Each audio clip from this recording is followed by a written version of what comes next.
Kings 9. Jehu, anointed king of Israel. The prophet Elisha summoned a man from the company of the prophets and said to him, "Tuck your cloak into your belt, take this flask of olive oil with you, and go to Ramoth Gilead. When you get there, look for Jehu, son of Jehoshaphat, son of Nimshi. Go to him and get away from his companions and take him into an inner room. Then take the flask and pour the oil on his head and declare, 'This is what the Lord says, I anoint you king over Israel.' Then open the door and run away, don't delay." So the young prophet went to Ramoth Gilead. When he arrived, he found the army officers sitting together. "I have a message for you, commander," he said. "For which of us?" asked Jehu. "For you, commander," he replied. Jehu got up and went into the house. Then the prophet poured the oil on Jehu's head and declared, "This is what the Lord, the God of Israel, says. I anoint you king over the Lord's people, Israel. You are to destroy the house of Ahab, your master, and I will avenge the blood of my servants, the prophets, and the blood of all the Lord's servants shed by Jezebel. Then the whole house of Ahab will perish. I will cut off from Ahab every last male in Israel, slave or free. I will make the house of Ahab like the house of Jeroboam, son of Nebat, like the house of Baasha, son of Ahijah. As Jezebel's dogs will devour her on the plot of the ground of Jezreel, and no one will bury her." Then he opened the door and ran. Jehu went out to the fellow officers. One of them asked him, "Is everything all right? Why did this maniac come to you?"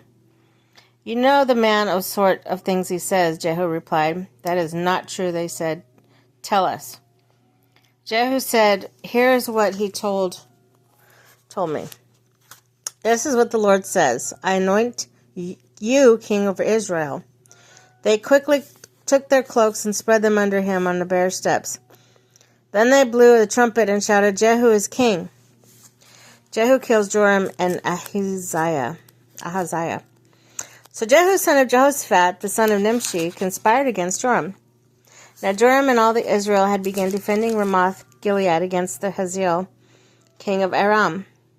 But King Joram had returned to Jezreel to recover from the wounds the Arameans had inflicted on him in the battle with Hazael, king of Aram. Jehu said, "If you desire to make me king, don't let anyone slip out of the city to go, and tell the news in Jezreel." Then he got to his chariot and rode to Jezreel, because Joram was resting there, and Ahaziah, king of Judah, had gone down to see him. When the lookout standing on the tower of Jezreel saw Jehu's troops approaching, he called out, "I see some troops coming." Get a horseman," Joram ordered. "Send him to meet them," and asked, "Do you come in peace?" The horseman rode off to meet Jehu and said, "This is what the king says. Do you come in peace?" "What do you have to do with peace?" Jehu replied. "Fall in behind me." The lookout reported, "The messenger has reached them, but he isn't coming back." So the king sent out a second horseman. When he came to them, he said, "This is what the king says. Do you come in peace?" Jehu replied, "What do you have to do with peace? Fall in behind me." And the lookout reported, "He has reached them, but he isn't coming back either. The driving is like that of Jehu's son Nimshi. He drives like a maniac." "Hitch up my chariot," Joram ordered.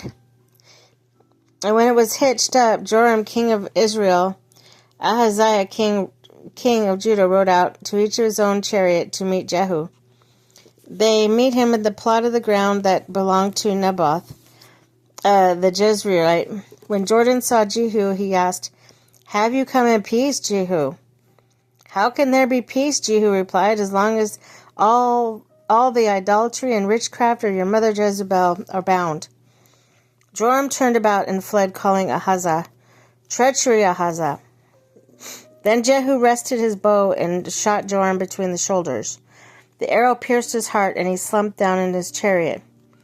Jehu said to Bidkar, "This chariot officer, pick him up, throw him in the field that belonged to the Naboth the Jezreelite."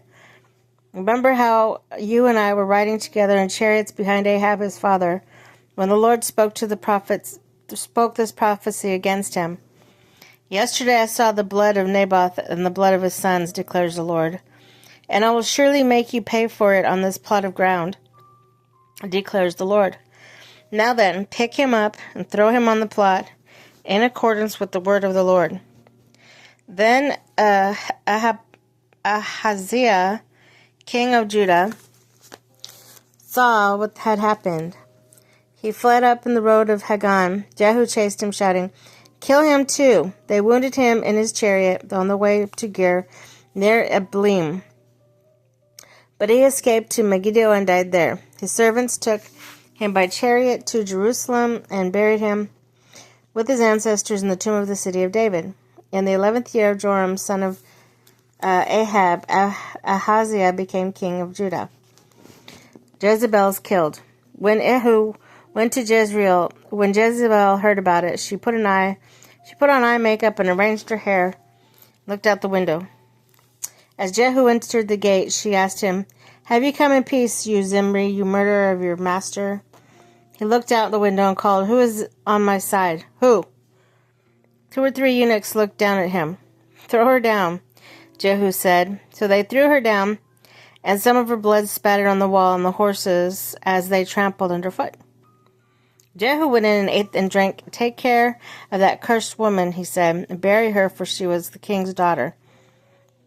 But then when they went out to bury her, they found nothing except her skull, her feet, and her hands. They went back and told Jehu, "This is the word of the Lord that he spoke through the servant Elijah at Tishbe on the plot of ground that Jezreel dogs will devour Jezebel's flesh. Jezebel's body will be like dung on the ground with the plot of Jezreel, so that no one will be able to say, 'This is Jezebel.'"